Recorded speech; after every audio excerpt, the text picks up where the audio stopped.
Happy Thursday, everybody. Josh here with On the Wrong Lead.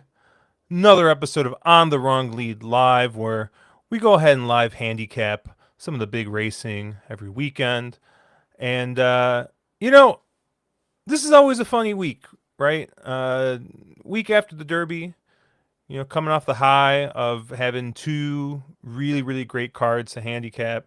And then you realize, like, oh, what happens after, right? We're waiting for Preakness in 2 weeks, or a week and a half at this point. Yeah, usually Belmont Park, in this case Aqueduct or Baqueduct, Belmont at Aqueduct, is running their Man of War Stakes and the Peter Pan Stakes card, where you get some good horses that just weren't either didn't want to come down for Derby, aren't pointing to the Preakness, but you usually still get a pretty solid day. Yeah, I figure we'll talk a little bit of Derby, do a little recap, and just handicap some stuff here, and maybe be I don't know. I got some stuff cooking at Remy, and I think Mark is looking at Evangeline, so degeneracy will occur. But Mark, what's funny is I saw Delta was running tonight, and I got really excited, and I was going to start looking at Delta, and then I realized it's quarter horses. Yeah, and then you went to Remy to play quarters, because Remy quarters are apparently better than Delta quarters. Well, I got my Remy theory, so I keep my eye out on the if the Remy theory is live, and I think it looks good today. So okay. We'll take a look. But yeah, how you doing, my friend? I'm doing good, man. Doing good. Derby weekend was a ton of fun. I'll give the quick recap. Flew to Florida for a buddy's 40th birthday party. They had his wife had graciously rented us a gigantic Airbnb. Got in on Thursday. Went to Gulfstream. Played in a feeder to try to get in KDBC. Did not get in, but we played from the house on Friday, and I did get in. Finished. I won. I don't know. I was top 10 or something, that you need, or top 12 you need to be in the feeder to get in. So played KDBC and didn't play the best, but was in a spot going into the Derby where if I hit my Derby play, I win the tournament. And needless to say, I did not win the tournament because my Derby play didn't win. So, but no, it was pretty good. I think overall I was up fairly decently on the weekend, which was a, nice thing. Felt like I saw the ball pretty well. Weather definitely made it a little hard. But overall Derby was good, right? Like Derby's fun. And trying to take it less seriously these days. You don't want to like, okay, I'm not, I lie. I'm probably taking it more serious than I ever do. So, what are you going to do? No, I mean, let's be honest, right? The Preakness card is never really a good betting card. No. It always tends to be very chalky. I remember the year Justify won the Preakness.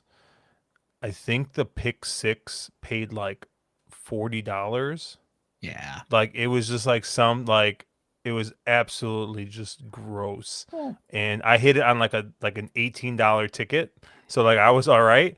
But like, there were people who were like putting like, because it's a 20-cent pick six, so like whatever. But it was it was not great. But we'll go to a man who I know both loves Preakness Day and made tons of money last weekend, Mr. Kale Knight. Two wrongs don't make a right, Josh. But yeah, how was your weekend last weekend? Not the best. I was kind of like playing catch up for literally like most of the month of April into May, just having a lot going on with, people visiting, company moving, like job stuff. So yeah, I like didn't really like crack a PP until basically like Friday on Oaks morning, and then I had to do a lot of catch up. Actually didn't do bad at Oaks. Probably was close to even on that day. Derby was not great for me. I spent too much time trying to play the undercard, like the super undercard, like first 5 and 6 races, where I really I knew I had no opinions, but there's so much damn time between races, and it's such a long day that I just couldn't help myself. So then by like the point where I actually got to the races where I had opinions, like I was already down a bunch. So overall, like opinions weren't bad in the in the big stakes races in the back half of the card, but at that point the damage was done. So otherwise, not a great weekend, but it was fun to see journalism and sovereignty kind of square up, and we got a good race despite the fact it was a total washout. I'm glad you managed to stay dry, Josh, or at least mostly dry. I did not. I told the story a little bit on drinking champagne, but on Derby Day, I thought it was going to take me about 5-10 minutes to get in. It was drizzling, and by the time I got in, it had been an hour, and it went from a drizzle to a full-on downpour. So I get into the press room, and I literally was just drenched, and I was just dripping everywhere, and it was awful. Oof. So I was pretty tilted to start the day. I ended up just sitting there and like trying to dry off, and got yelled at by security, which is always fun. and then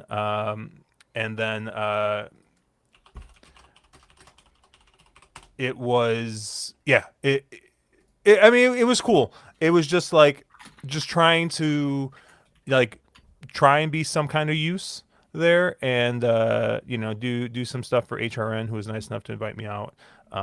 So I was able to get some stuff for them with the press conferences and stuff, but it was total. It was a ton of fun. I got to see a bunch of people. I got to meet a bunch of people who I'd never met before. Got to talk to Travis Stone for a little bit. Got to talk to Kevin Kilroy, who's just like a really cool dude. Really, really like Kevin. Got to talk to Louis Rabeau, who's I've done some stuff with him, with Chase, and with Matthew DeSantis, and he did just talking with him. It was just really, really cool. So it was a fun experience, I hope to do it again next year, but we'll see kind of how things play out.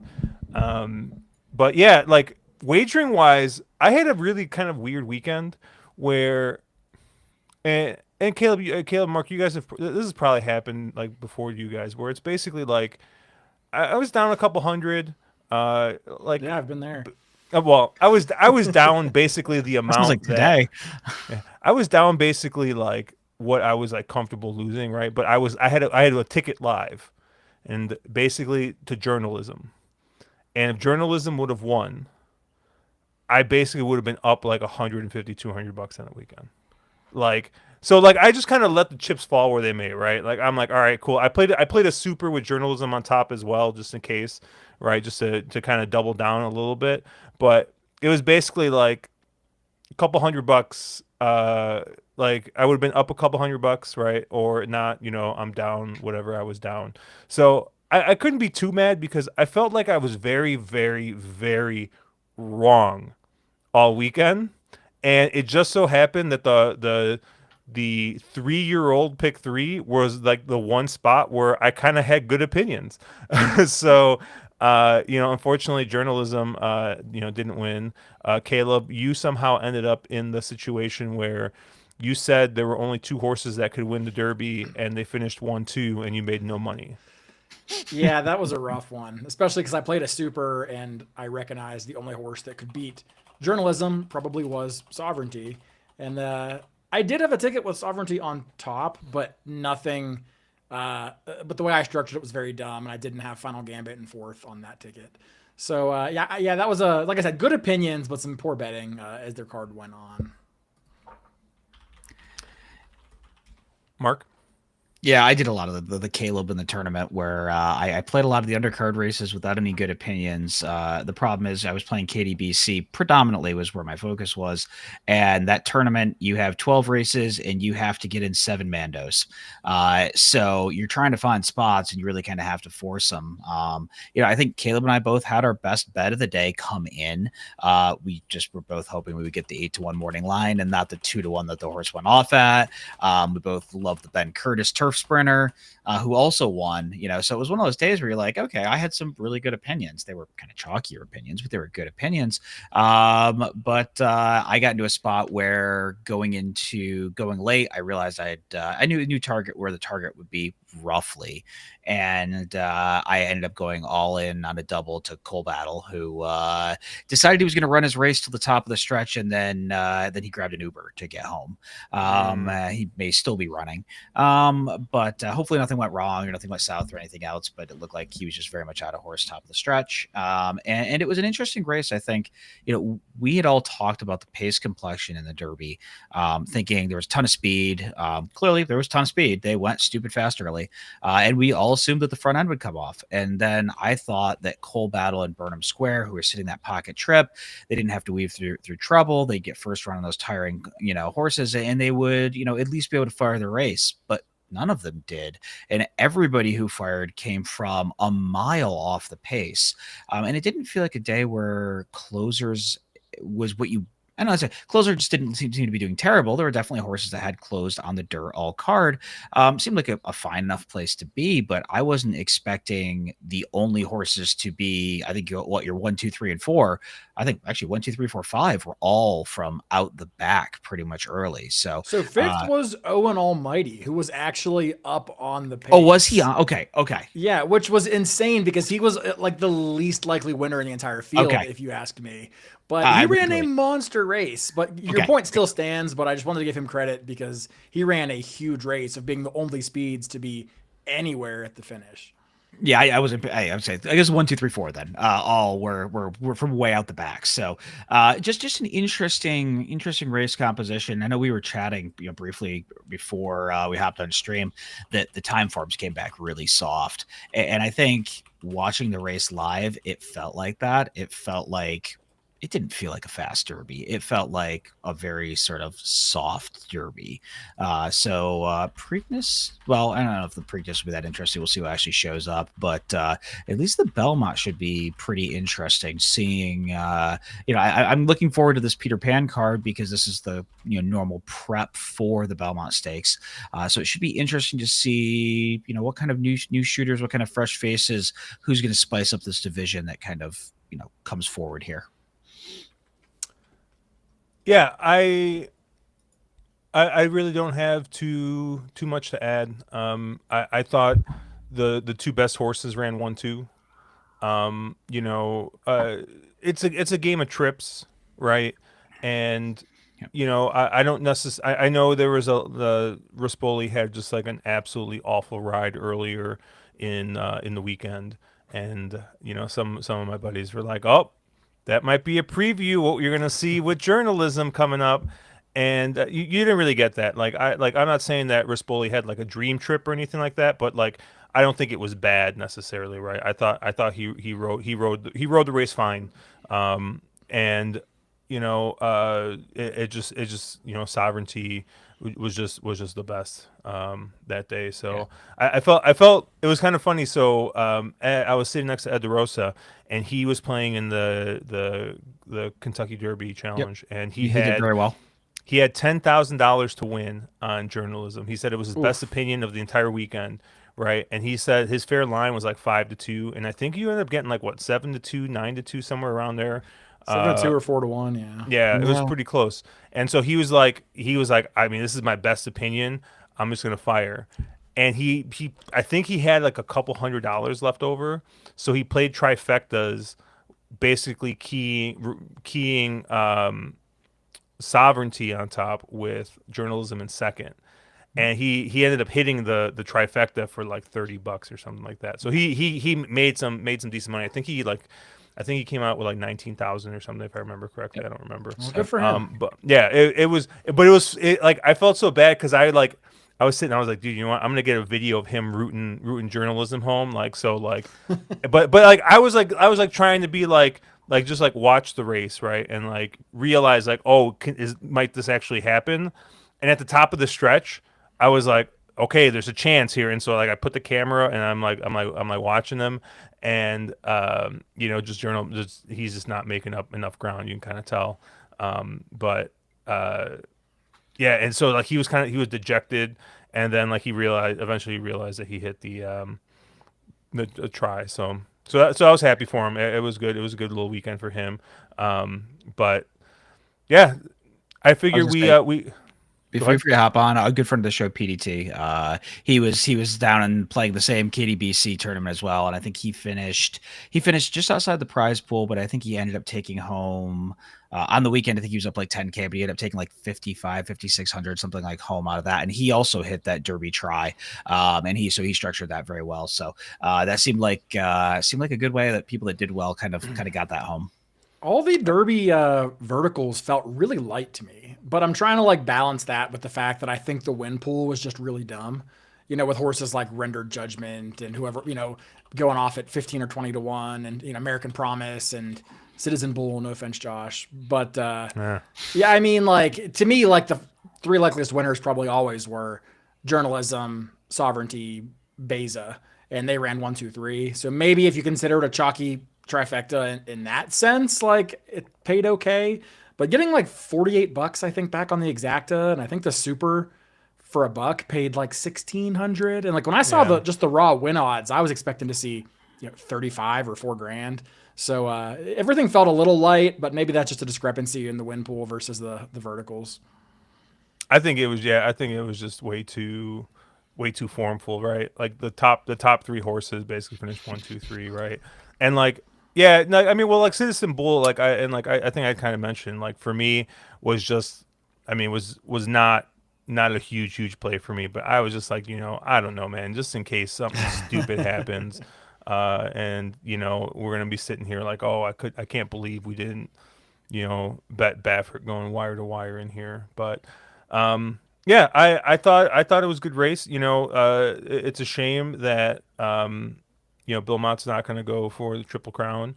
It's totally his prerogative. I don't like. I know this happens every year where, you know, people are like, oh, we got to change the Triple Crown. Like, no, we don't. Like, we don't have to make it easier for people to do it. If people don't want to participate in it, that's fine, right? Like if Bill Mott doesn't want to run back in 2 weeks, he doesn't have to run back in 2 weeks, you know? Oh. But at the same time, like I don't see why spreading these out by a month and another month, like then it's not the Triple Crown anymore. You know what I mean? Like it just kind of like waters it down a little bit. But you were gonna say, Mark? I'll put my inner Andrew Champagne hat on and say the Triple Crown's not supposed to be easy to win. It's supposed to be hard. That's the point. Like you know, somebody shouldn't win the Triple Crown every year. That's not good. Like that it does it you know, it waters it down. So let's keep it hard. Yeah, I mean, I haven't read the full story. To my understanding, Sovereignty is not injured. I mean, he had like a scraped pastern, I think. So he has a itty bitty boo boo. But yeah, to me, you know, if he's injured, okay, do what's right by the horse. But it's like, I don't know. I think that's very unsporting to skip the Preakness just because, you know, you'd rather win the Belmont than the Preakness when you have a chance to Triple Crown.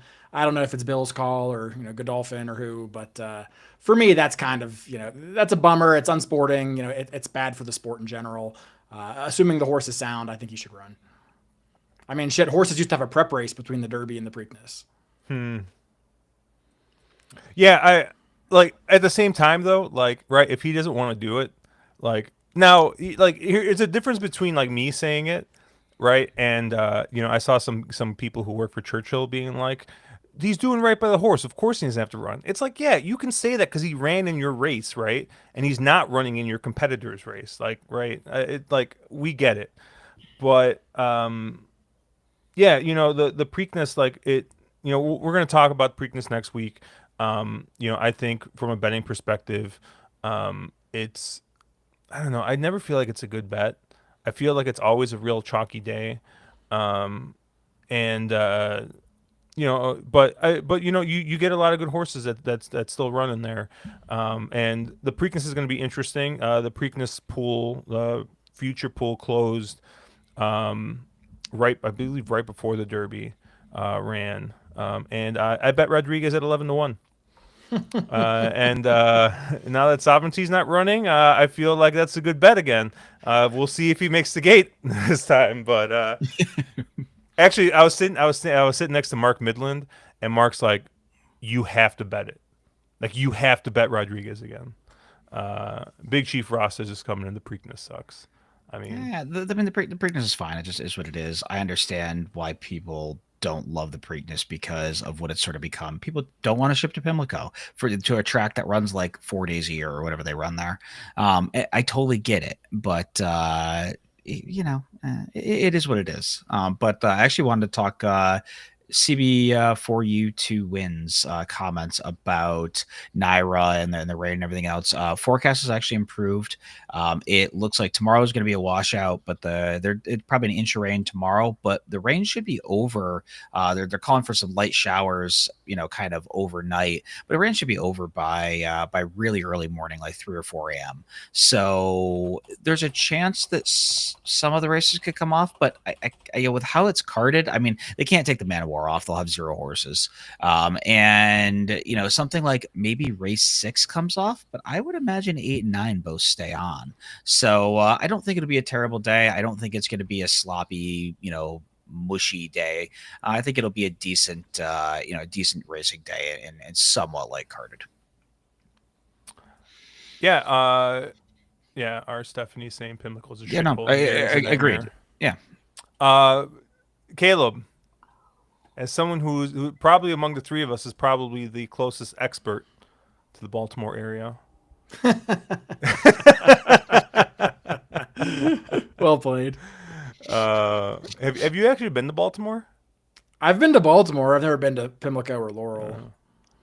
Yeah, I've only been through like BWI for Baltimore sucks. Don't go. Yeah, I've only been. I believe it was for a layover to get to God's country.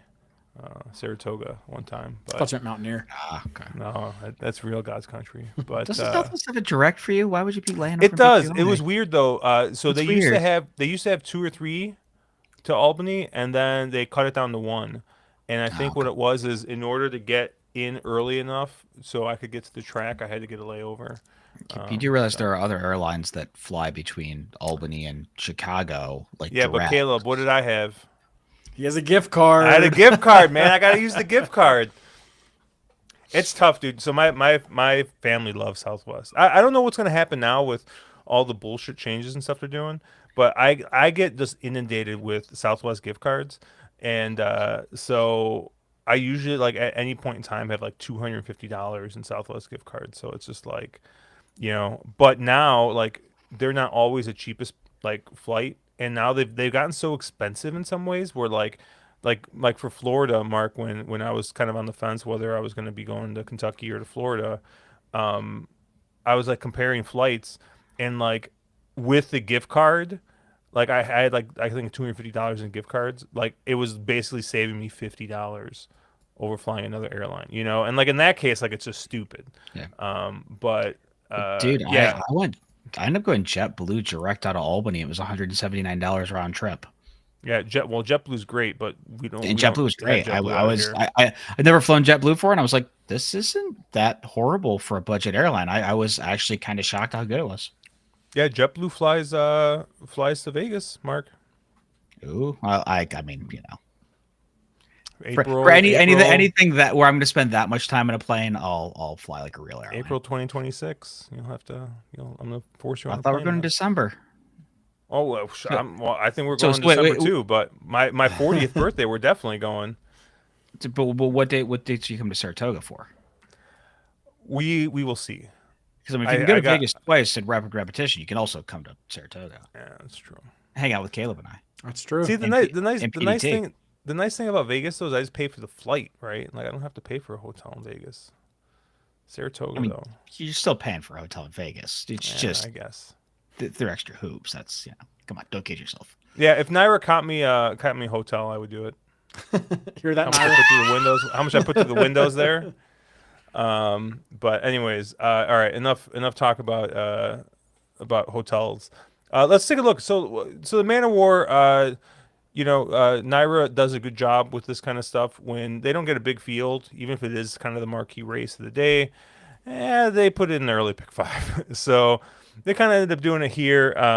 And like I get it, right? Far Bridge is 3 to 5 on the morning line. But I'm not really a huge fan of Farbridge in this spot. And I mean the price is most of it, right?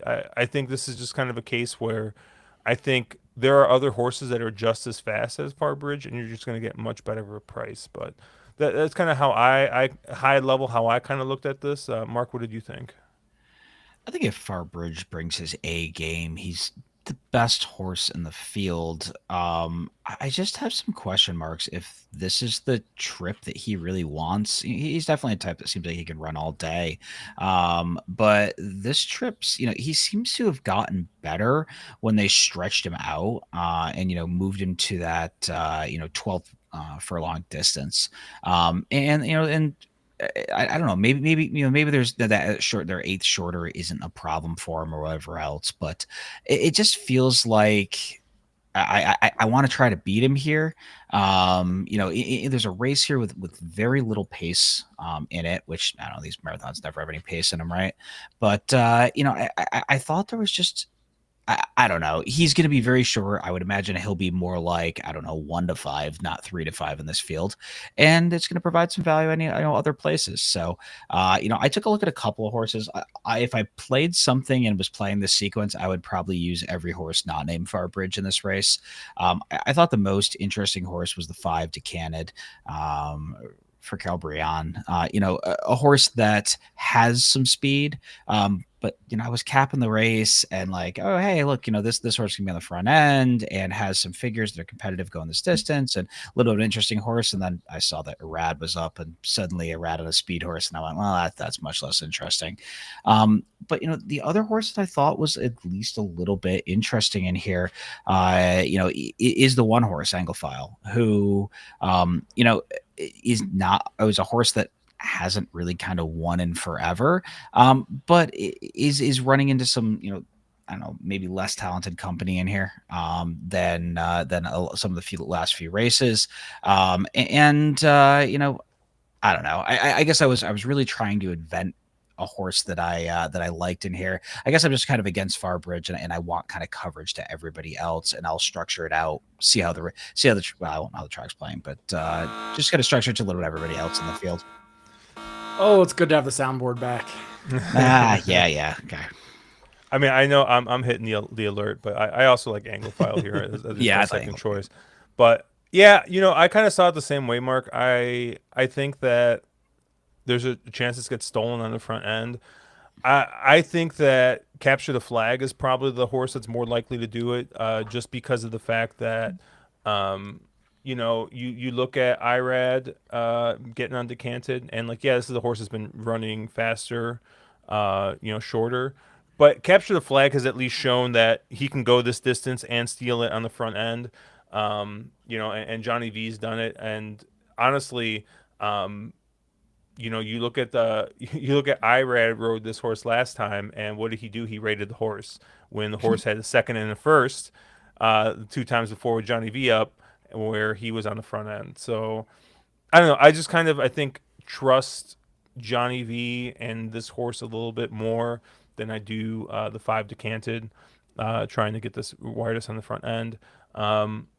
But yeah, I like the one Anglophile too. I think Anglophile actually stacks up really well with some of the races that Farbridge has run, especially I think his last race.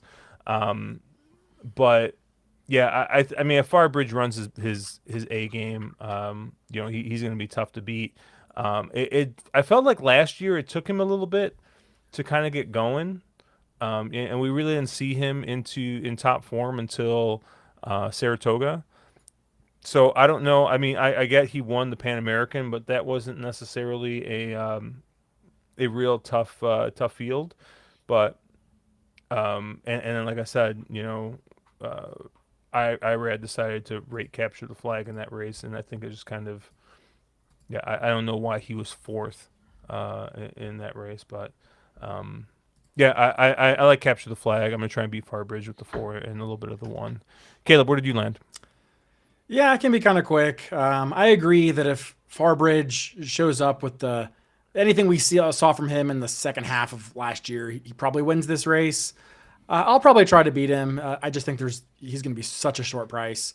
I do sort of wonder, kind of to Mark's point, if he is better at a mile and a half. It seems like anytime he shortens up, even just a furlong, he seems to become up a little short or run out of racetrack or something. So he's one that I don't agree that other horses are as fast as him, because I think on his A game, he's a clear cut winner of this field. But I just don't know if he's going to bring his A game here as a 5-year-old now. And, he was kind of life and death to get up last time as a big favorite and now shortens up a bit. So he's one I could probably try to beat. I agree with you, Josh. Capture the Flag, probably the most likely horse to wire this race. There should be a criminal investigation into the ride that Irad Ortiz gave on this horse in the Pan American.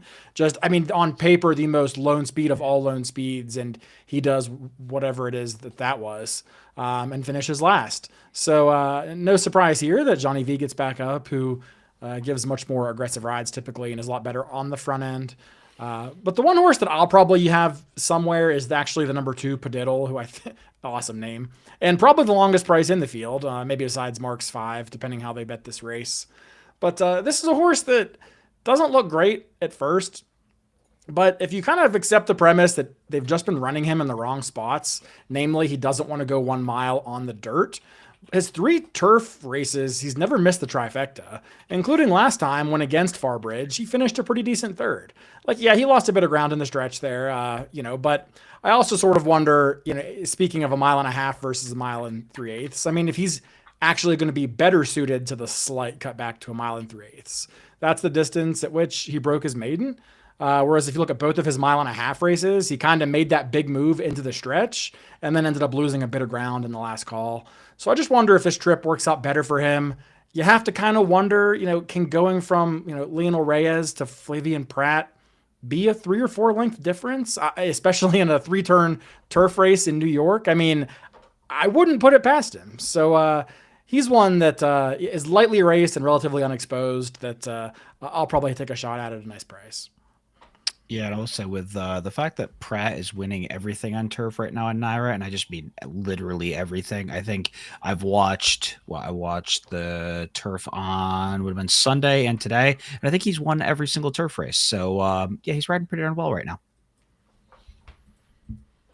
Yeah, and I saw CB for you to win, asking what ODH is, and you answered Old Million Hounds, steeple chase races is what they ran. So yeah, Mark is betting a jumps horse. Just in case the horse ran a 1 jumps race, and that's something. Okay. I love it, Mark. I love it. Anything else on this race?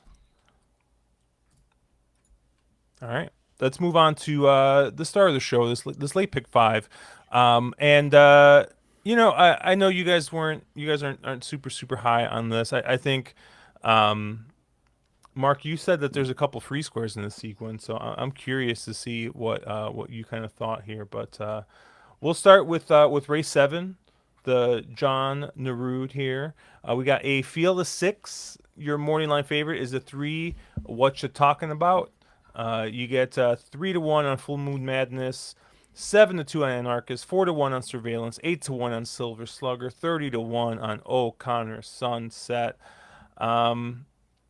Yeah, I'm gonna go with the 1 here. Full Moon Madness. It's gonna be a single.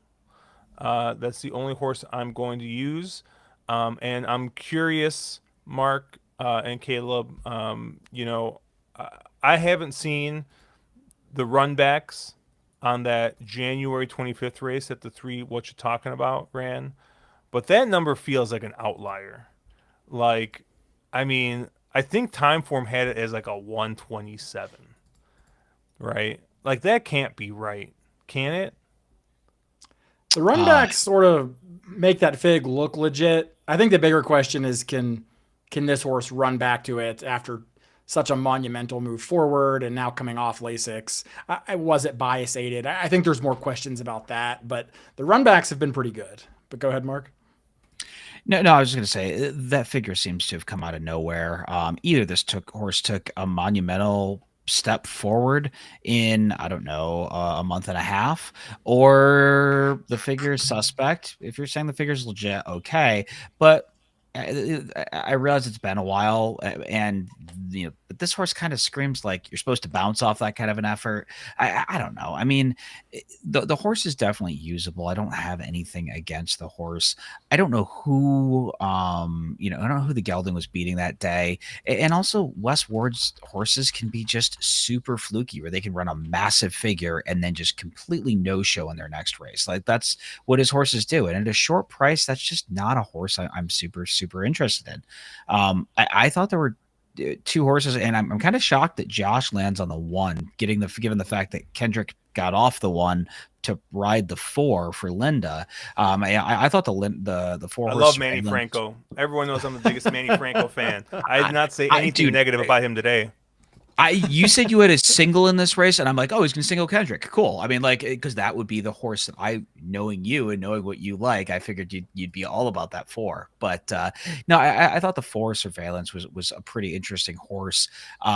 There's an argument to be made this horse has a pretty massive, case of the hangs. Not 11 wins, 9 seconds. So a horse that likes to finish second quite a bit as well. But I thought that last effort was pretty good. We'll see how much water is actually in the track by the time they get around to this. But this one isn't sort of a sloppy track specialist. Has enough speed to be tactical, should sit just off the other horse I'm going to talk about here in a second, and be able to kind of get first run if this does kind of come apart.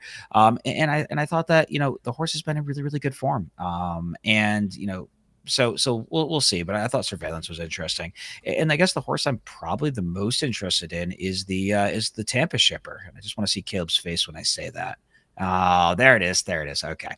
The 2 horse Silver Slugger, who should be lone speed in here, getting, your Kentucky Derby winner up, should go to the front, and we'll see if he can wire this field.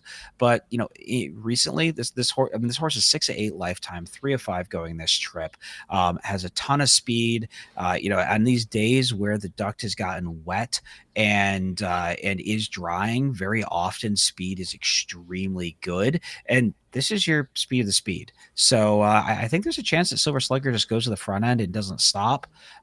His figures do need to improve a touch to kind of match somebody like what are you talking about, but he seems to be trending in the right way or in the right direction, and doesn't need to take a very big step forward off the last couple of efforts to be just as fast as what you're talking about in here. Oh boy, we got some stuff to unpack in this one, boys. So if what you're talking about can run back to that race, everybody else is running for second. In fact, he might get first and second, and everybody else runs for third. Because I mean, he's that much the best if he runs back to that effort. I think that's a huge question mark. I think the figure might be legit. I just don't know if it's repeatable. I think it's very odd Wesley Ward did not run this horse at Keeneland, which is where he sends a lot more of his runners. I know he's a New York bred, but the horse was working up a storm at Keeneland. He could have run him in the Lafayette or the, I forget the other stakes race, the Commonwealth. Both of those are at 7 furlongs. Maybe he doesn't like the horse at 7, so this is truly the target. Maybe he freaked at Aqueduct. They want to keep him here. I don't know. I think that's a little peculiar. There's more money in Keeneland than would be here, but this is a horse that if he runs back to that, it's over. Similar to Farbridge on his good day. I think if he runs back to that, it's kind of over as well. I do respect Josh's pick of Full Moon Madness. That's kind of my second pick in here as well. I think the time form fig of his Carter is ridiculously overinflated, but if you kind of ignore that race, his other races are still pretty good. So I respect his effort in here. He's super versatile. I was like a horse like that. A little bothered by the fact Kendrick gets off because I don't like Surveillance at all. I just, he was lucky to wire on a slow pace and kind of barely hold on last time. I can't see him getting that trip again in here. And this is a horse that as an 8-year-old, I just don't know how much, upside's really there.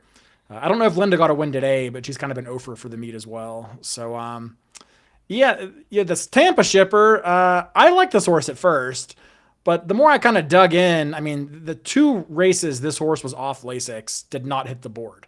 by far the worst races of his life. Every other race on Lasix, undefeated. I mean, it's a pretty polarizing split there. He didn't break in the Pelican. Let's Okay, and then perhaps right. He didn't break in other races that he still won. But that being said, I don't know. I mean, 8-1 is a good enough price that maybe I can ignore that. But I do think he's truly been kind of beating up on some pylons down there in those optional 12K races at Tampa, and this is certainly the litmus test. So a price dependent play for me. It would need every bit of that 8-1. My top pick in here is actually the number 5 Anarchist. A lot of the horses who don't love to win in here, but this is a horse who seemed to sort of wake up again as a 6-year-old. This horse has shown a lot of promise at different times. I mean, he's gone head to head with the likes of Elite Power and the Chosen Vron and some of the top sprinters of yesteryear, and then sort of seemed to be tailing off. In the middle to second half of 2024, they shipped him to Korea, and he ran third to Remake and Jasper Crone, who were fine dirt sprinters for that Asian Middle Eastern circuit. Came back to the States and has gradually improved in all 3 of his starts since coming back off the layoff and since coming back from the ship. I thought his last race was really good against Booth and Rivet, both of whom I think would be favorite or close to it in a race like this. I think he's just a horse that seems to be getting good at the right time. His speed figures are going the right way. And he's shown he has that back class from 23 and 24 that he can run with some pretty good horses, where other ones in here, I mean, coming out of optional $12,000 claimers at Tampa or New York breds, I'm not quite so sure about. So for me, it's not as much as who I like as who I don't like. So Anarchist is the one I think who's hopefully not going to be your favorite. Sure, certainly shouldn't be your favorite, but mine offer 3-1, 4-1 on a horse that's getting good at the right time. And that last race was, from what I'm looking at, the second best race anyone has in the field, discounting the first race of the number 3, what you're talking about. So that's kind of where I landed here. Not a great opinion, but I just don't love many horses in this race. Yeah, going back to my pick here, Full Moon Madness, I kind of went with this little move here, right? I crossed out the Carter and I crossed out the Toboggan, which are 2 7 furlong races. And we're getting back to the 6 furlongs here in the Nerud. And you cross those 2 races out, and that form looks a lot better. So, I know, we're talking about a furlong, but, that 7 furlong distance can be kind of funny for a lot of horses. So I think you kind of cross those races out. And also the Carter was like, I don't know if you guys remember that day. It was just like a weird day. Like, I don't remember if it was raining or foggy or what it was, but like it was just like an awful day. And I looked at that. I watched the replay on that race, and it just seemed like it kind of like fell apart there a little bit on the front end. The winner ended up coming from the absolute clouds, came from dead last to win.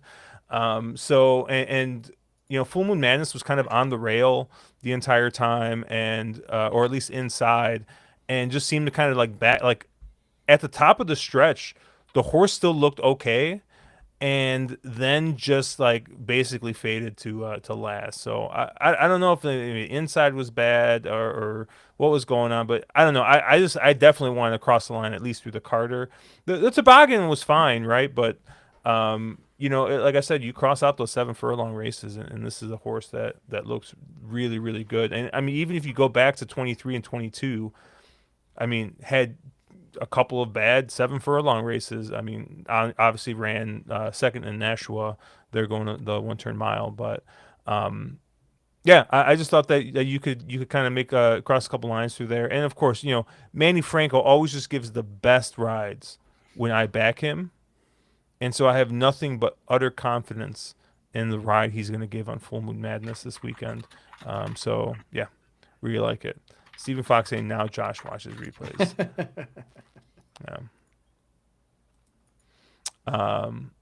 Anything else on this race? You make a good case for the 1. I mean, I'll probably upgrade him to an A. You've sold me. It doesn't take much to change your mind, Caleb. Race 8, mile and 16th on the turf. Man, this was a shit show of a race, huh? We got 7 horses entered in the main body of the field. We got a bunch of MTOs. Mark, you think there's a shot that this one gets washed off, or you think we're going to be good with the weather the way it is now? I would say I think you're going to be okay for now. If you're playing the slate pick 5, this is the more likely race to get washed off. But I would think you're probably okay at this point. It's Naira, so they'll run this. So the people play the pick 5 and the pick 4. Then they'll take the rest of them off. Well, I got good news for you, Caleb. Hit me. Yes. Your morning line favorite here at 5-2 is Activist Investing. And guys, I mean, why is this horse the favorite? Isn't this horse too slow? Yep. I mean, I hope this horse takes all the money because I want absolutely nothing to do with this horse. Like, you look at, I mean, you look at the breeding on this horse, and you're like, this is just a regally bred horse. You got Kingman, right? Redoubt's Choice on the bottom. I mean, just wants to go forever. Like, what a just lovely turf pedigree here. And man, this horse has just not run a step. I mean, even the winning race at Saratoga, I mean, we're just much too slow. I think to some of these other horses. Now, granted, I've said that before about horses that end up running off the screen. Thank you, good cheer.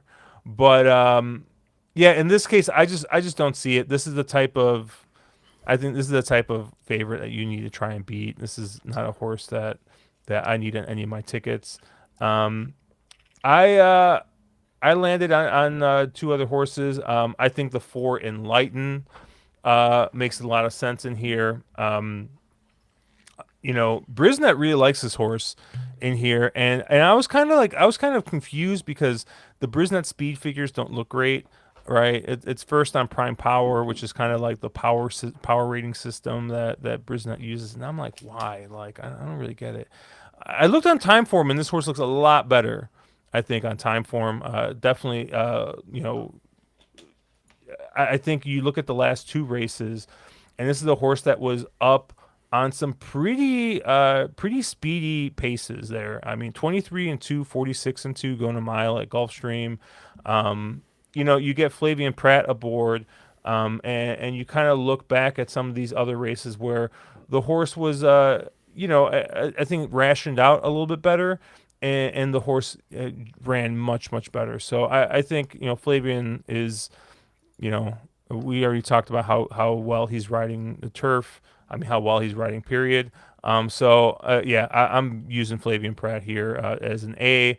The other horse I was interested in was the 6. It's all coming together with Jose Gomez. And this was a horse that I kind of didn't really like upon initial pass, right? This is a horse was in restricted and state bred, and was doing pretty well, collecting a couple checks there.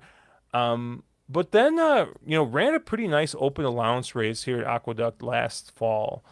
Came back to Gulfstream, finished second in what was kind of a weird race because it was kind of against his normal running style. This is a horse that's been like very forwardly placed, and Luis Saez, who's normally very aggressive, took him back. Meanwhile, Julian Leperoux went wire to wire with this horse. Mark, I said that right. Julian Leperoux went wire to wire with this horse, and Luis Saez rated this horse. I don't know if I've ever had a horse I've said that about before, specifically on the turf. So I just think that I mean ran well last time out, but this is another horse that just fits really well on Timeform, and it has got, like I said, races in here that should absolutely be fast enough to win. And those are really the only 2 I'm going to use in this spot. I don't think I'm being very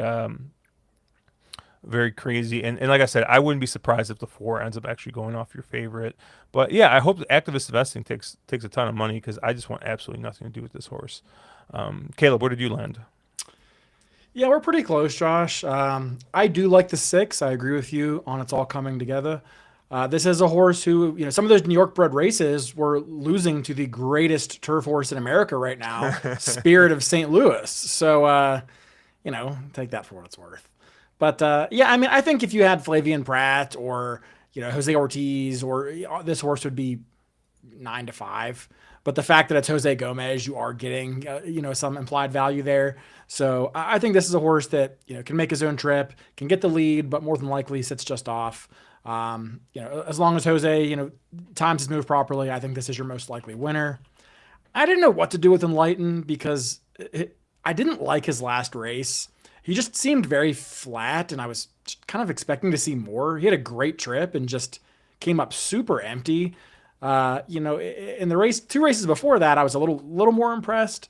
But I'm just not really sure what to think here. Also, a little bit. I mean, Flavian Pratt's obviously always an upgrade from basically anyone, but his stats with Todd are pretty limited. So I didn't know what to do with him.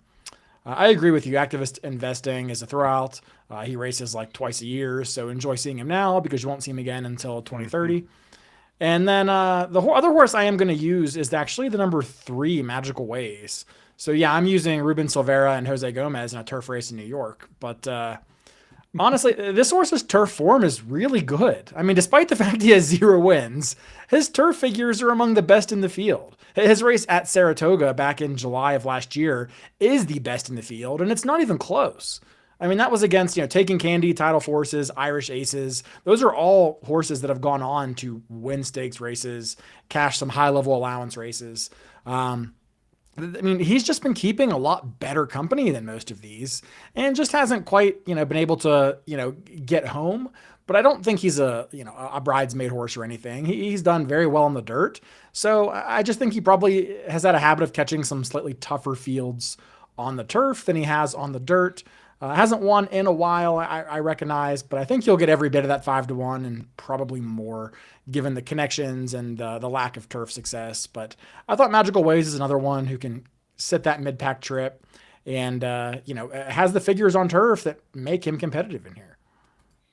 Yeah, I had mentioned a couple of free squares. I think Enlighten here is just a lone A with how well Flavian Pratt's been riding and some of the success he's been on a couple of the other ones that are in this field. The 3 that Caleb mentioned, he was actually up for that big Saratoga performance. I know it was way back, so I wouldn't take too much from that. But I think Enlighten getting back to some real turf racing. I think he'll probably, because actually if you look at his initial Aqueduct race, then he kind of regressed when he went down to Florida. And I don't know if necessarily that was the trip or anything else, but and then his form has kind of slowly improved. I think Enlighten is probably much the horse to beat here. I saw it much the same as you did, Josh, as well. I have the 6 as a B, so I'll have just a lone A to Enlightened, and I'll have the 6 as a B just in case. But I think Enlightened is just kind of much the best in this field. And hopefully the trip back up north and getting on some actual turf will perk him back up a little bit. But his figures are really stout, and if he runs his A race, he should be real tough in here. Cool. Anything else here in this race? All right. Race 9, the Take the A Train Stakes, named after the A Train, which is the New York subway. Also, the famous Duke Ellington song called "Take the A Train." And we have a full field of 10 with an AE, the 11 here. And your morning line favorite is going to be the 8, Hey Birdie at 7-2. You get 9-2 on Lovely Emma and Anna Skull. 5-1 on Love Cervi or Servier. And Disco Star and Serving Time. Marvelous Madison at 8-1. Warming on the AE also at 8-1. Bun Ready Manor 10-1. Wisconsin Gal 30-1. Caleb, where did you land here? Yeah, I thought this was actually a pretty tough race. It's one of those for me where I can't really throw out the short priced horses, but I also don't feel like I can feel very confident and saying, oh yes, Hey Birdie is a huge single, or Proud, Lovely Emma, or whoever else. So it was a tough race for me. I actually landed as my top pick on the number 4, Love Severe. I don't know if I'm saying that right, but this is a horse who broke her maiden at first asking for Christophe Clement here at Aqueduct at this trip going 6 furlongs. So you know that she's going to be fine with this trip and with this course. That's a question I think a lot of others that are coming out of those 5.5 furlong races at Gulfstream or Fairgrounds or even Saratoga for some of them, I still kind of have to answer. And then she went on in her next start to go a mile and lost to Nitrogen by just half a length. Nitrogen is pretty unanimously the best 3-year-old male turf horse in the country right now. Just absolutely dusted a field at Churchill on the undercard. And, I thought she ran huge there. Then went to Gulfstream going 7.5. Got a bit of a wide trip there, 2 to 3 around both the turns. 7.5 is kind of a weird configuration at Gulfstream anyway. The trip just didn't really work out for her that day. I like that she kind of cuts back to a sprint here where she's already had some success. Rosario, gets up for Clement, who's, obviously his historic first call. And this is a horse that I just think is kind of getting back to what she wants to do, has been keeping the best company of anyone in this race, and gets a surface and distance and configuration and track that she's already won over. So for me, I think 5-1's fair. I wouldn't go way shorter. I don't think he'll get way longer. But she was the one I kind of landed on as a top pick. But this is admittedly a race that I'll be kind of spread. So I'm a little curious to see where Mark ended up. Yeah, Caleb mentioned a couple of the horses that I'm interested in already, but I have one that's going to be a little bit of a price that I'm actually super interested in. But I agree with Caleb's general sentiment in this race that this is a spreadier race. I can get cute, get a little skinny other places. This race, it's a scramble, and I definitely want some coverage. So Caleb mentioned both Lovely Ammo and Hey Birdie. Both of them are super logical choices in here. They both fit very well on figs. It's I think Lovely Ammo is coming out of a fairground meet where we saw a lot of horses that have come back to run in general on both surfaces have come back to run very well. Obviously seeing Flavian jump up always a good sign for Peter Urton. So I think Lovely Ammo probably takes quite a bit of money off that 9-2 morning line. And Hey Birdie's undefeated for Sherry's Barn. So a horse that has shown can win on both dirt and turf, and also probably a major player in the spot. But the horse I'm most interested in is actually the 3-horse Disco Star for Mark Cassie. This is a horse that has kind of dirtied up form. Debuted going 5.5 on the turf at Saratoga. Really ran a really nice, a fairly nice second place. Comes back in a fair that was rained off. Runs fine, and then comes back going 6 and to break. Or 6 at Aqueduct to Breaker Maiden in a nice effort with today's Jock Up. Then gets put in the Ginger Brew, which is probably going a little bit further than she likes. Wait, what simple alert am I getting? God damn it! Has he produced a winner yet? This yes. horse, I think, might be the one. only Just one. this horse? I think it's just this horse, yeah. I was hoping nobody would notice. Damn it. No, but it comes back in the Ginger Brew, which is probably a little bit further than she really wants to go. And then it was, they put her back in the dirt in that New York Stallions Series race where she ran fine, a fine third. I think this 6 furlong, turf trip is what she really wants to do. I think if you look at the figure, on that effort, she ran a 97 time form fig. That makes her a player. She doesn't need much of a step forward off that. And, and I like to see Dylan aboard. Dylan's been riding phenomenally well, all winter, and he's come back to New York and been really good up here too. So I think she's the horse that could potentially get a little lost on the board with some dirtied up form. You'll probably get every bit of that 8-1, and I think she's a major player at the spot that I like. All right, yeah, I landed on I think 2 real logicals. Lovely Emma, which Mark you talked about. I think this might be the speed of the speed in here, and this is a race that, for a 6 furlong turf sprint, didn't seem to have a ton of speed, at least upon first look. So yeah, I mean, this is my top pick by far. 9-2. Honestly, like, I'd probably send it in on 5-2. Half of whatever this horse is on the morning line. Gets Flavian aboard. Obviously, Flavian and Peter Urton are winning at 30%. But then again, Flavian himself is like winning at 30%, so I don't really know how much that matters. Horse has been working out really well. Had actually a nice work on the Keeneland turf actually while it was yielding. So even if we have a little bit of cut in the ground, I think would be one to definitely use. So lovely Emma on this spot. And then yeah, my other horse I'm going to use is going to be the 8 Hey Birdie, undefeated. Just seems to have figures that fit in here with the rest of the the top horses in here, and I think it is shown, like, obviously the dirt try was up close, and then the turf try, came from way out of it. The reason why this horse, I kind of downgraded this horse a little bit is Jockey. well, I mean, jockey, I can't be too mad at JJ because he did go wire to wire on that horse and on the 3-year-old was it the Pate Mile, and I already forget the Rohan horse. Crichton horse.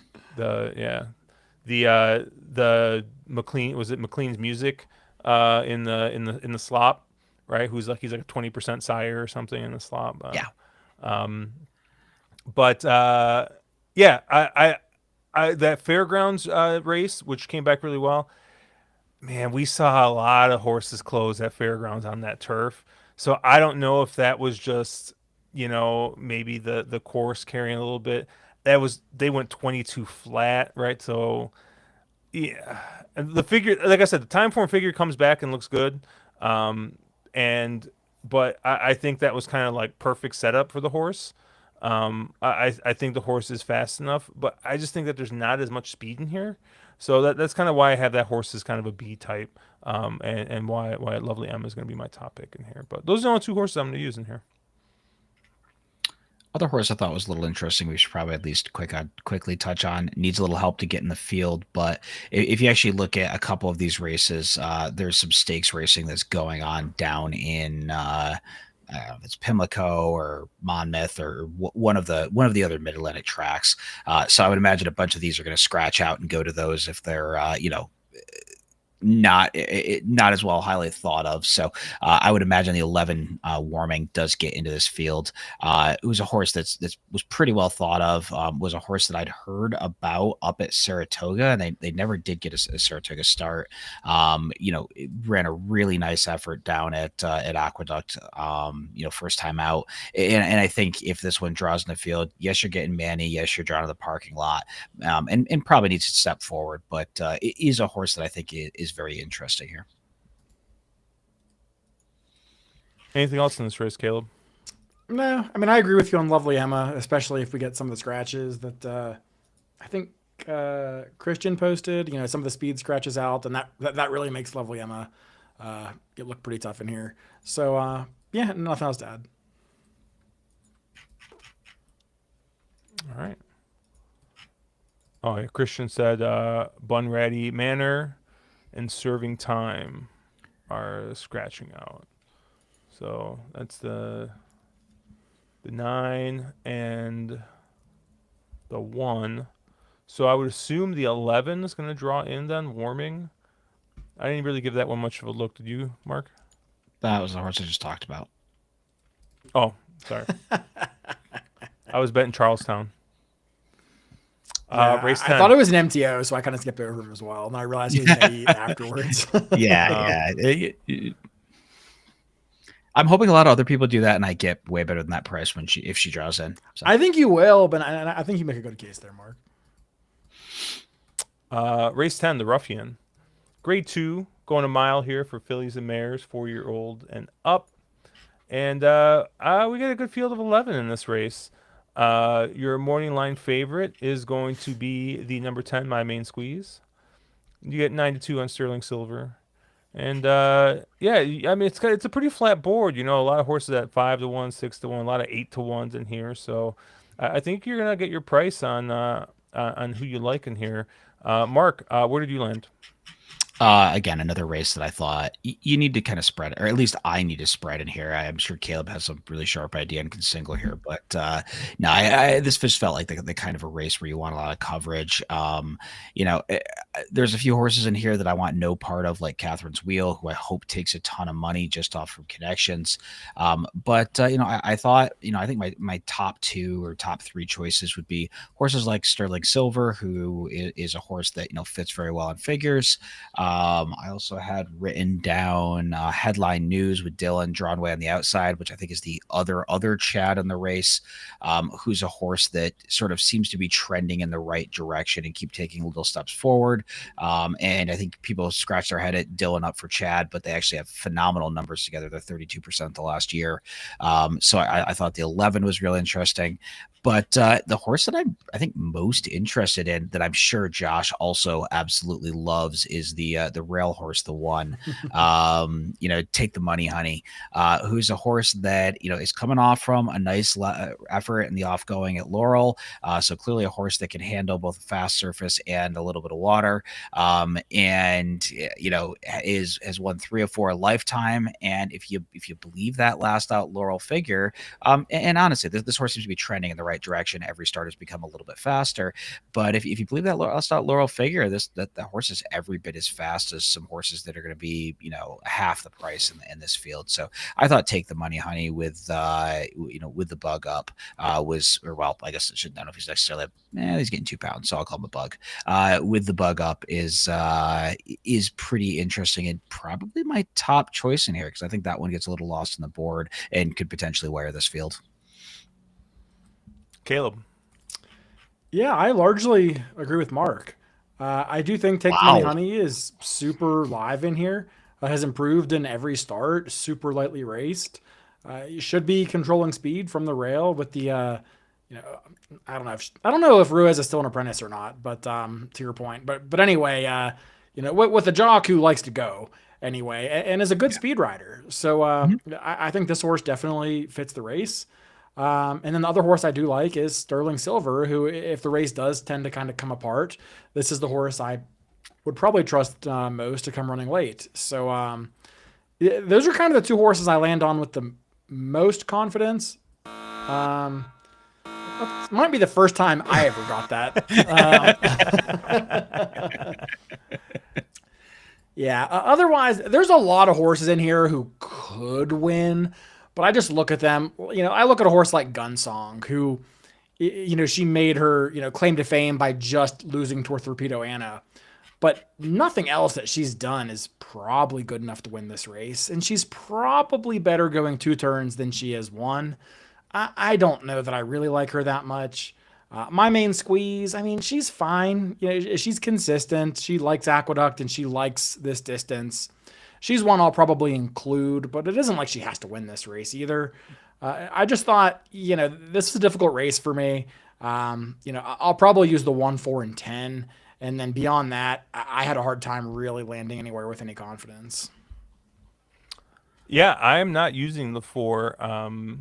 Or the 1 rather. Take the Money, Honey. I much prefer, for the speed horses, I much prefer the 11, which is a horse that Mark had talked about. Headline numbers. Is a horse that has been forwardly placed in most of her starts. It helps when you're in 4-horse fields. It does help. But Time Form has that horse nowhere near the lead, like mid-pack at best. So, but I did think that this is a horse that does have has some success going over the sloppy going. I know, like, we're not really anticipating that much rain, but it was just kind of something I was thinking about. Dylan is the king of Aqueduct. So him getting aboard for Chad, they're winning at 38% over the last 2 months. So I thought that this horse on the cutback was really, really interesting. I have it as a B. Honestly, my top pick in here is going to be the 10, My Main Squeeze. I do see a bit of speed in here. I do think that the winner is probably most likely going to come from off the pace. And I thought that My Main Squeeze, it's going to fit in for her. I know class doesn't matter, or I say that all the time, But I mean, this is just a horse that's been running against much better, hasn't she? Like I think actually is coming into a much softer field here. You don't think so, Mark? No, I guess my issue with my main squeeze is if you look back at her races, like look back over the last year, she has one race, and that's the Madison, which is as fast as like five other horses in here. You know, there's a bunch of horses in this field. She came back as a 118 in that Madison. If you look back in this field, Gunsong, Jody's Pride, Sterling Silver, we've made the case Take the Money Honey is trending in the right way. Headline numbers, those horses have all run very within a point or two of that kind of a figure, and she's only done it once. So if your argument is that my main squeeze took a big step forward, going 3 to 4, which maybe she did, then I think she's super interesting in here. But my thing is, I'm kind of feel like I'm betting the favorite off from one big figure, and it's the same argument we made a couple of races back with the favorite. So I would just rather go other directions. I think there's just a lot of there's enough other options in here that I don't feel like I have to use her. All right. I'll probably have her somewhere underneath, but I think there's other more interesting options I could target. My other kind of top pick is going to be the 8 Jody's Pride. And really, I think this is a horse that you cut out all the 2-turn races, and I think you just get a different horse, right? I mean, I think that Jorge Abreu is just like not known what to do with this horse, but I mean, I think the Inside Information was a good race, right? The Busher was a good race. I ended up winning that at a short price. And like I said, like I just think you cut out those kind of 2-turn races, and I just think that you have a different horse here, right? I mean, the Azeri horse didn't run at all, broke really badly in that race, and just I don't know, that trip was just a complete mess. And they tried turf once. They tried the pebbles for some reason. I don't know. I mean, I get that they tried to get this horse on turf the first 2 times, but I ended up winning at short prices both those times. Sprinting, which I think is what this horse wants to do, or at least go the 1 turn. So I thought the 8 Jody's Pride was in here with a really big shot, but. My 2 Bs, you guys already talked about the 4 Sterling Silver. This is going to be a horse that's going to be coming late. Kind of, I think, going to be a little bit of a sneaky horse just because this is a horse that's done its best running in state bred. But hey, the best turf horse that we have going right now might be a state bred New York horse. So who knows, right? Maybe New York state bred is the new open company. I don't know. And then I already talked about headline numbers a little bit here. I thought she was interesting coming back to the mile. We have seen this horse kind of come from off the pace from the when cutting back a little bit, but yeah, I thought showed something else going kind of to the front end and going wide or trying to going wide to wire last time out. We're cutting back a furlong here and it's only gonna be 1 turn, but I think from the outside might need to be a little bit more forward than has been. But I'm going to go with the 8 and the 10 as my A's and the 4 and the 11 as B's.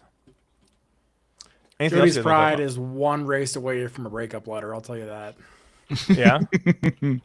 Just FYI, I got it last time. I mean, Jody's Pride's right there. Yeah. Yeah, I wouldn't touch that horse with a 10-foot pole, but you do you. Anything else here? No. I think it's a hard race. It is. No, nothing else. Yeah, Gunsong's kind of a fun horse because like you look through the PPs and you see where she won a race, ran second to Torpedo Anna by a neck, and then ran second to Tarifa by a head, right, in a grade 1 and a grade 2. Although, albeit the Mother Goose is never, it's always a real small field, but then just kind of ran third to Just FYI in that Just FYI comeback. So I don't know, maybe a horse that kind of just threw 2 kind of big races, and we'll see what happens. But always fun to see kind of horses like that in the PPs, and maybe other people bet it and get us better prices. Peter Pan, grade 3, going a mile and 1/8 here on the main track. And we get a field of 10 here. And your morning line favorite is going to be the 8, Captain Cook, 5-2 on Hill Road.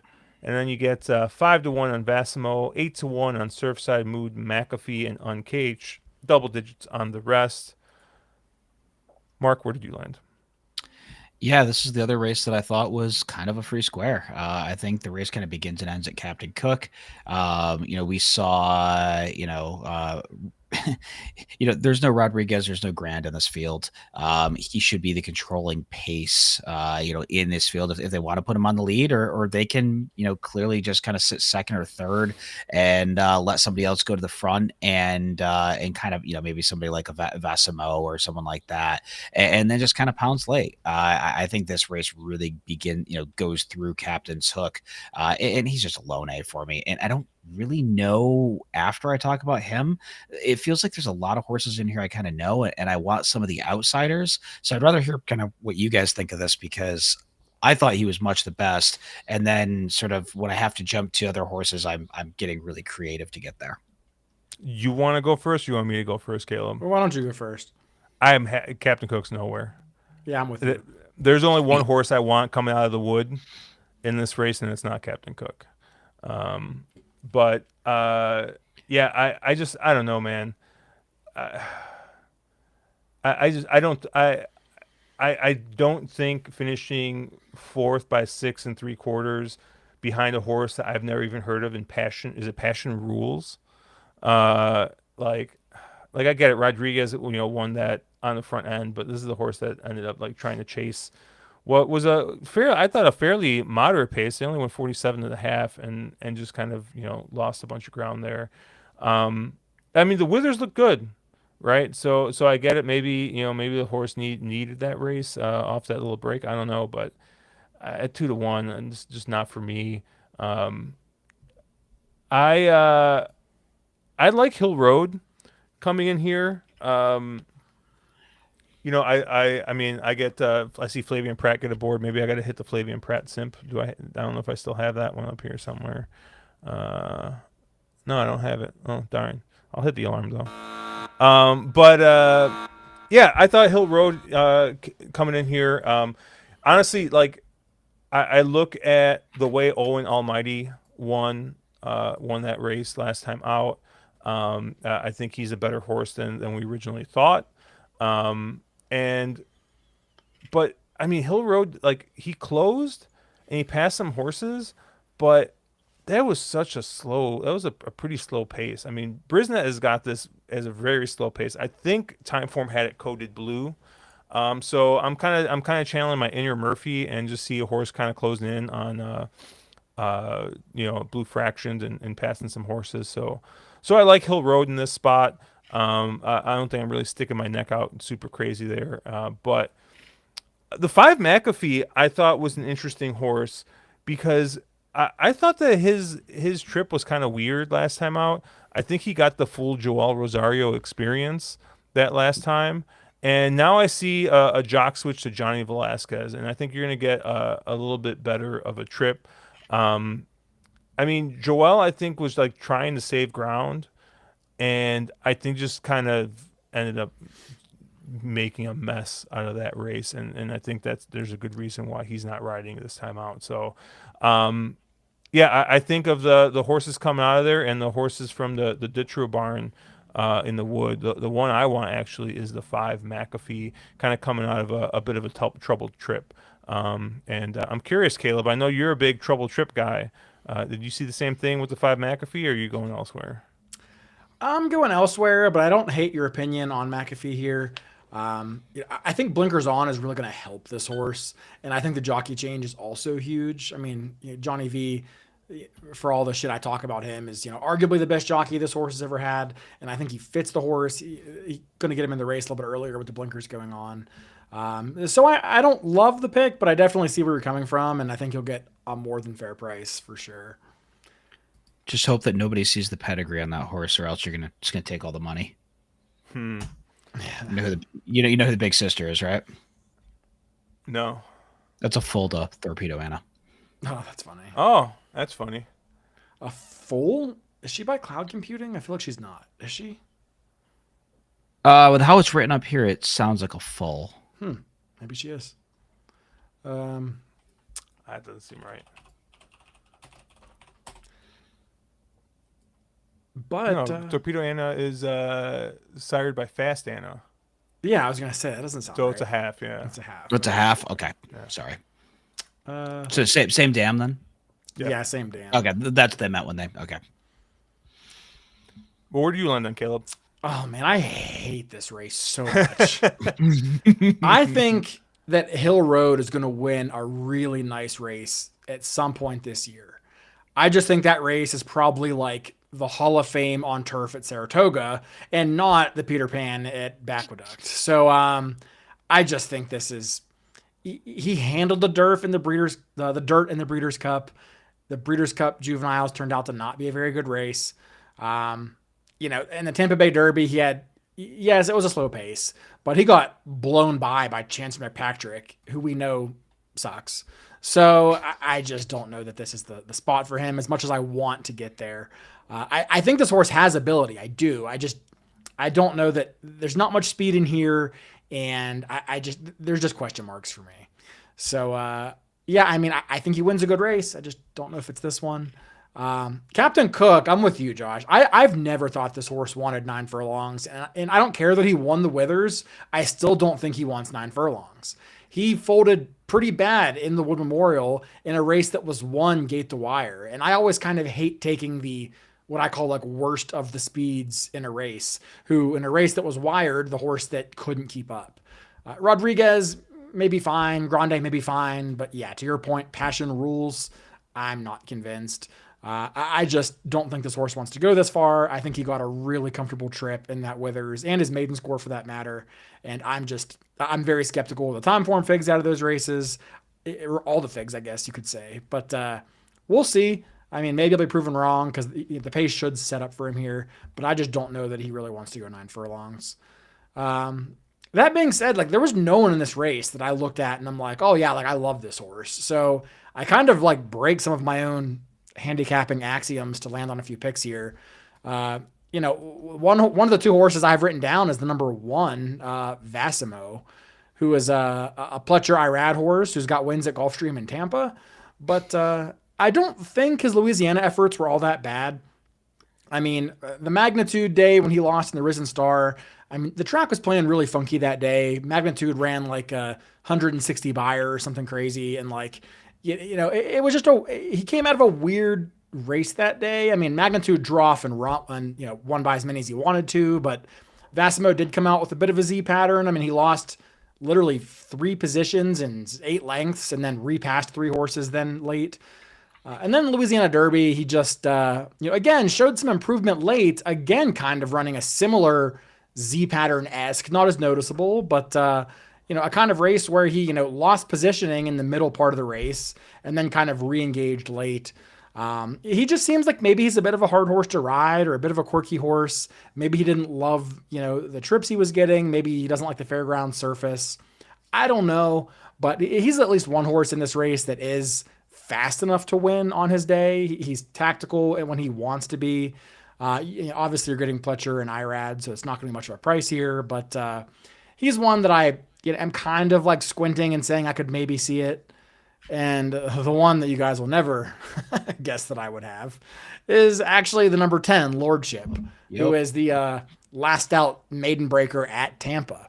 And the only reason I'm even considering this horse is because I hate everybody else. So this is a horse that, you know, Chad sent down here to debut at Tampa. And what's a little more interesting to me is that Chad debuted this horse going 2 turns on the dirt. That's not very common. It's actually pretty difficult to win your debut race going 2 turns on the dirt. This horse got bet down to 7-5, you know, basically passed the whole field and won like a good thing. You know, Dylan, you know, to Mark's earlier point, has had an amazing year and has really good numbers riding for Chad. Pedigree says this horse should run absolutely all day. And I don't have the pedigree data up, but it looks like he's coming from a dam who has produced at least one pretty productive runner. Mark, do you happen to have that up? If not, I can pull it up. I'm just curious. Yeah, Hall of Fame is a full brother, 9-4-2-1 Oh, okay, with I think that's a 400, Rudy Brissett with, horse, Hall of Fame. yeah, I think. 497K in winning, so a G3 and a G2. So I mean, yeah, very, the dam is very prodigal, or the dam's been very good. Oh, Yeah. baby. Is this right? Uh, no, this can't be right. Never mind. I thought, yeah, I think it's a different flag day. Because the flag day I have, the You think it was progeny, Flagstaff? no, the progeny is chili flag. Oh God. But I think that might be a different flag day because it's a Great Britain horse. Yeah, Yeah.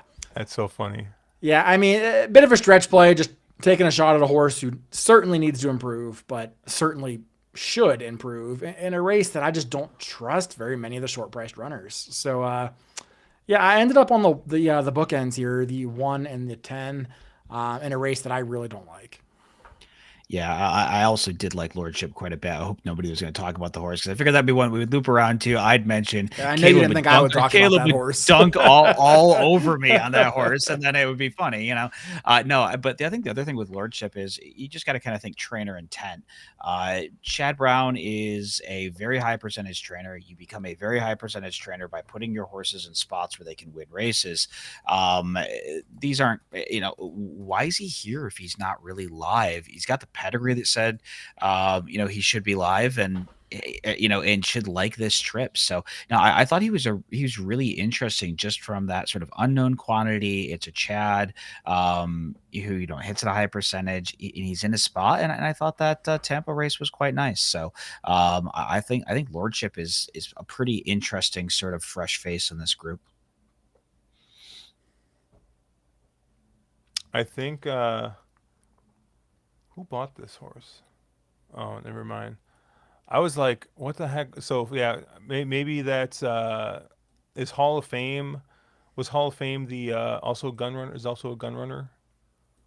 Is that what you're saying, Mark? This is a fool to Hall of Fame.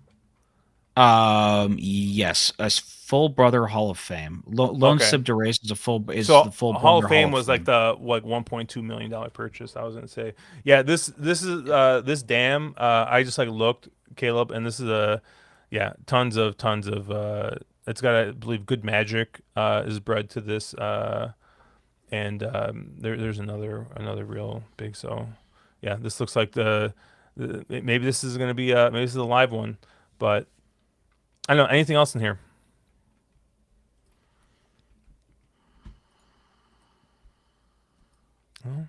Nah, not You guys- for me. I mean, No? I guess if the track's muddy, maybe you look at the 6, but that's all I could really think of. Yeah, So. Matthew Sanders See? saying yes, full. See, cool. Yeah, because I was like looking through. I was trying to find. He says the horse will likely run at Monmouth. If someone knows, it's going to be Matthew DeSantis. So Caleb, maybe we're playing Monmouth this weekend, Yeah. or are we going to the zoo? We're going to the zoo. Yeah.